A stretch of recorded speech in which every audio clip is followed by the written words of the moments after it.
வணக்கம். இன்றைக்கி சிம்பிளாக ஈஸியான சென்டென்ஸ் கொஸ்டின் அண்ட் ஆன்சர்ஸ் டைப்பில் தான் நம்ம பார்க்க போகிறோம். இந்த சென்டென்ஸ் எல்லாத்தையும் கற்றுக்கிட்டு அதை கண்டினியூஸாக பேசி பேசி பழகவும் போகிறோம். அப்போ தான் இந்த சென்டென்ஸ் எப்போவுமே நமக்கு மறக்காமல் இருக்கும்.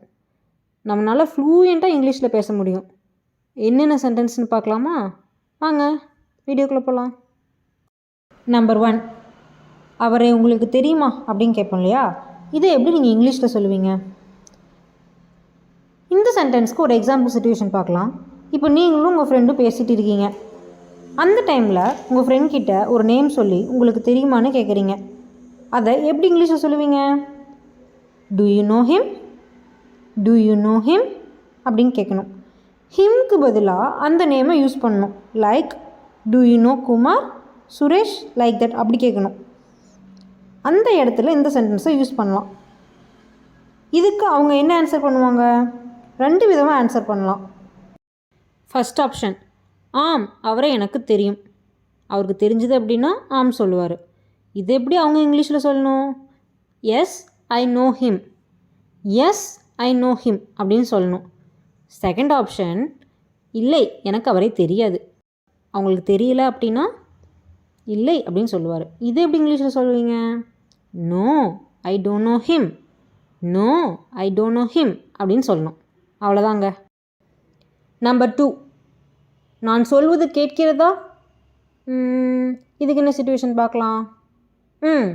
இப்போது அந்த ஃப்ரெண்ட்ஸே எடுத்துப்போம். இப்போது ஃபோனில் பேசுகிறாங்க. அப்போது சிக்னல் கிடைக்கல. அப்போது நான் சொல்வது கேட்கிறதா அப்படின்னு கேட்பாங்க இல்லையா? இதை இங்கிலீஷில் எப்படி கேட்கணுன்னா can you hear me, can you hear me அப்படின்னு கேட்கணும். இதுக்கும் அதே மாதிரி 2 ஆப்ஷன்ஸ் இருக்குது. என்ன ஆன்சர் பண்ணுவாங்க? இல்லை என்னால் கேட்க முடியவில்லை. இது எப்படி இங்கிலீஷில் சொல்லணும்? No I can't hear, no I can't hear. Second option, கேட்குது அப்படின்னு சொல்லுவாங்க இல்லையா? அதுக்கு எப்படி கேட்பாங்க? ஆம் என்னால் கேட்க முடிகிறது அப்படின்னு கேட்போம். இது எப்படி இங்கிலீஷில் சொல்லுவாங்க?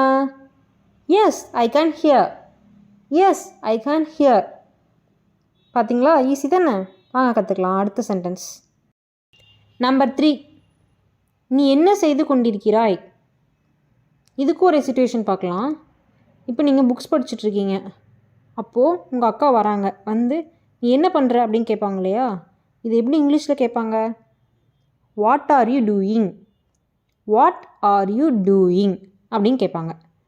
இதுக்கு நீங்கள் என்ன ஆன்சர் பண்ணுவீங்க? நான் புத்தகங்கள் படிக்கிறேன் அப்படின்னு சொல்லுவீங்க. இதை எப்படி இங்கிலீஷில் சொல்லணும்? ஐ ஆம் ரீடிங் புக்ஸ், ஐ ஆம் ரீடிங் புக்ஸ் அப்படின்னு சொல்லணும். நம்பர் 4, நீங்கள் மகிழ்ச்சியாக இருக்கீங்களா அப்படின்னு கேட்போம் இல்லையா? இதை எப்படி இங்கிலீஷில் சொல்லுவோம்? Are you happy, are you happy அப்படின்னு கேட்கணும். இதுக்கு என்ன ஆன்சர் பண்ணலாம்? ஆம் நான் மகிழ்ச்சியாக இருக்கேன் அப்படின்னு சொல்லுவாங்க. அதுக்கு இங்கிலீஷில் yes I am happy, S I am happy அப்படின்னு சொல்லணும். இல்லை அப்படின்னா ஹாப்பியாக இல்லை அப்படின்னா என்ன சொல்லலாம்? No I am not happy, no I am not happy அப்படின்னு சொல்லணும். நம்பர் 5, உனக்கு என்னை பிடிக்குமா? இதை இங்கிலீஷில் to you like me, to you like me அப்படின்னு கேட்கணும். இதுக்கு ஆம் உன்னை பிடிச்சிருக்கு அப்படின்னு சொல்லுவாங்க. இதுக்கு இங்கிலீஷில் yes I like you, yes I like you அப்படின்னு சொல்லணும்.